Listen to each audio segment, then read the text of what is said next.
Hi y'all, it's Karen from the Transformation Mom for ABCDE, and I had shown you how to use a gift bag for the cover. Now I'm going to try to start selecting my signatures for this. And so what I wanted to show you is that these are clear 12 by 12 jewel boxes that you can usually buy at Michael's, and you can usually buy them a couple times a year. Will end up being usually $5 a piece. Sometimes they'll be even cheaper than that depending on where you can get them.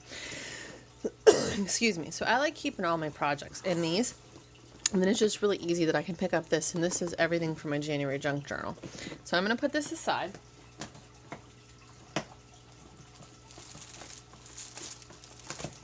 And if you remembered, when we were looking through this, we had a couple different types of paper to choose from.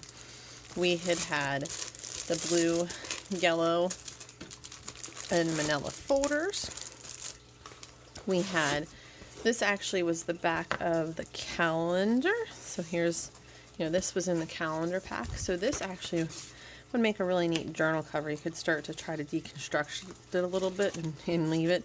So that would make a really good part for like a true junk. This would be something that you would normally throw away that you could use for something else. We had the sketch pad. We had these two types of computer paper.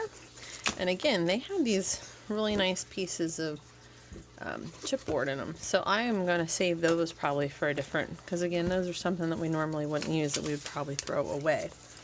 So let's see if I have so many things on my desk right now because we've been working, and now I feel like I'm losing everything that I can find. So what I wanted to start out with is that I am going to use at least one of each of the file folders as my pages. So, when we looked at the size of the cover yesterday, the base was, remember that cover was, it was going to leave us with, in height, it's 10 1/4, and in width, it is about 5 3/4. So 10 1/4 by 5 3/4. So if I say 10 1/4 by 5 3/4, so then what I usually try to do is, I always like to triple check myself because I don't, measure twice, cut once. So there we go. So what I like to do is, you got to remember that if it's 10 1/4 this way, if it's 5 3/4, let's try this again. 5 3/4 this way, you're going to need it times 2, plus then the 10 1/4 tall, right? So that's 10 1/4 tall, and then you're going to have it to have 2 sides. Then what I like to do is I like to add 1/4 inch and 1/4 inch, and then 1/4 inch and 1/4 inch, but I'm going to actually subtract the 1/4 inches and subtract a 1/2 inch, because then that's going to give me a 1/4 inch around all of this, because that's the size of my cover. So this is 2/4, so this is going to be 9 3/4, and then this will be 5 1/2 plus 5 1/2, or 10 2 2s, which equals 11. So 9 3/4 by 11, or what our sheet should be. So 9 3/4 by 11. Now let's just make sure that that's going to make sense. So if I put this on the 0 mark and I go 1/4 inch in,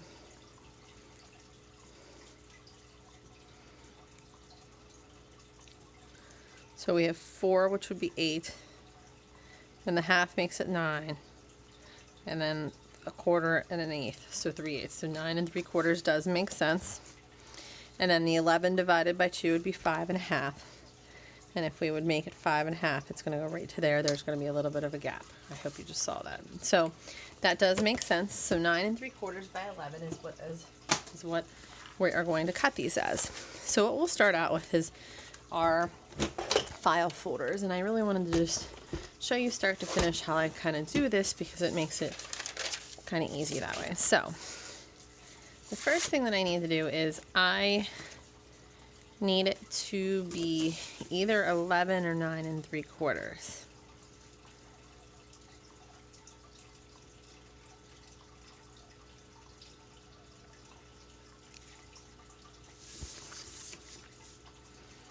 So the actual file folders might actually be a little bit shorter because neither way can I get 11 or 9 3/4. So that's just always something you can think of. So what I'm going to do is I am going to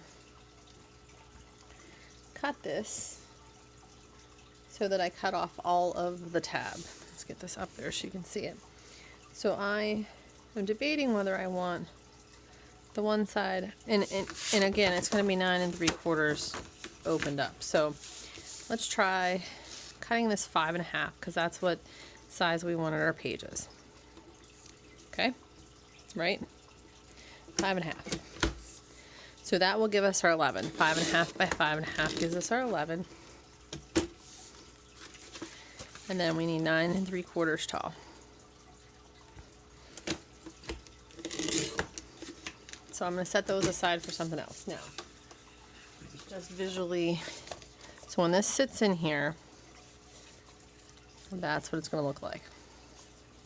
See my 1/4 inch gap all around? So that's going to be perfect. So, again, and I like to just try to naturally use the fold there because it's already there and I don't need to squirt. So we're going to go 5 1/2.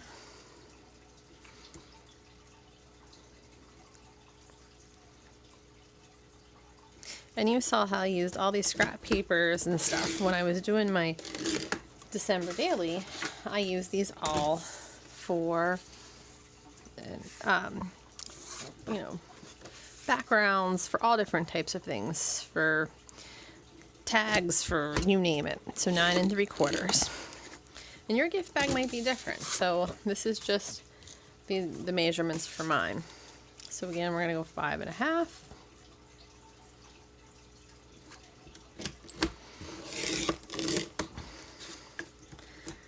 And then we're going to go 9 3/4.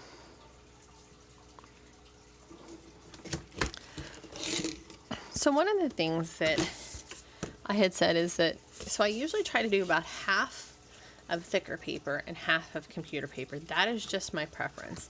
With this journal, we had said has a 1 1/4 inch spine, which means that it's going to have 2 signatures. I usually try to keep it to about 6 pages. So that means that 6 pages per signature. So you're going to have 12 pages, but each one has 4 sides. So it's going to have 48 sides in the end, 48 pages. So this is just those 3. So you're going to need 6 of a specialty paper and 6 of regular paper. I'm going to set that aside. So when I opened up the calendar, one of the things that I didn't think about is because it's a calendar, when you flip over the page, you have to flip it this way. So if I would just simply fold this in half, this is upside down, and I don't quite know if I like that or not. So what I thought about doing was taking this over, and we're going to start right here. And I thought about doing, before I do that, yeah, I want to do that. Okay. See, I'm second guessing myself because I hate cutting something and then being like, oh, I didn't want to do that. Okay. So we said that the height was 9 3/4. So what's fun is that we can actually get this whole thing on there, but I'm going to just cut off the circle because I don't want the circle. And what I want to make sure is that this is no bigger than 11. And it is just 11. So what I thought about doing was, because I want to still keep the date on here, is that I would just get my scissors and just cut the January off and put that up there And then if I can get the 2019 to look nice. And I think I got a cut off where I, you know, had pulled it out of the journal.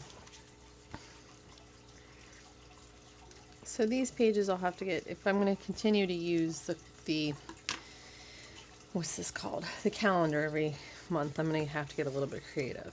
So that's kind of what it's going to look like that way. Now I still have my cutter out because what I wanted to do then is use the front of the calendar, and even though it has this, I can cover that up with something and use this as the center. So I had made this, it's 11 wide, which again, it's the width of that. But now what I need to do is see how wide this ended up being once I cut everything off that I didn't want.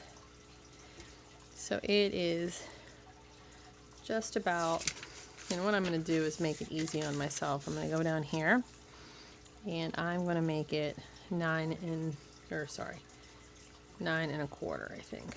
Yeah, I'll make it 9 1/4, and you'll be able to see that that's going to, now that makes a nice size for it. So what I'm going to do now is I'm going to use this sheet for the back of this sheet. So I am going to start off, and if I cut all the way down to 9 1/4 here, it actually will get right to the top of there and it should be fine, and I should be able to cut off some of these flowers and put them on. But one of the things I don't like is the knob from the calendar, you know, the hanger part. So I'm going to cut that off. Then I'm going to come around and I'm going to go to 9 1/4. And then what I'm hoping is I can, you know, somehow use something to cover that up. So what I'm going to do, and I'll do this off camera so you'll be able to see this once we go to sew in the signatures, is I'm just going to glue this onto the back of there. So that's going to be the page. Now you're not going to be able to see the whole image, of course, because this is going to be folded into the journal, but I do really like how that, you know, that's going to look. So there is 4 what I would call specialty papers. So then the next thing we have is, I'm thinking about, you know, I kept debating what to do because I really didn't want to try to add anything else into this. So I thought about adding, because there was 4 of kind of thicker papers, 4 pieces of computer paper. So that gives me 8 papers. And then we would just simply add 1, 2, 3, 4 of the sketch papers. So the nice thing about computer paper is it's 8.5 by 11, so it's going to give you some different size. This, we need to see, it's, I think, if I remember correctly, it's 9 this way, and then we can cut it down to 11. And that would simply be the papers for our signature. So we would have 4 of these, 4 of these, and then 4 of these like thicker sheets. So you could have 2 of the thicker sheets, 2 of the computer sheets, and then 2 of the regular sheets per signature. So that is what I'm going to roll with for my signatures for my Dollar Tree junk journal for January. So I am going to go start I'm going to get this page all glued together and get these all folded in half and ready to go into the journal. I will be back in another video to actually show how I sew these in. Hope you guys have an awesome day.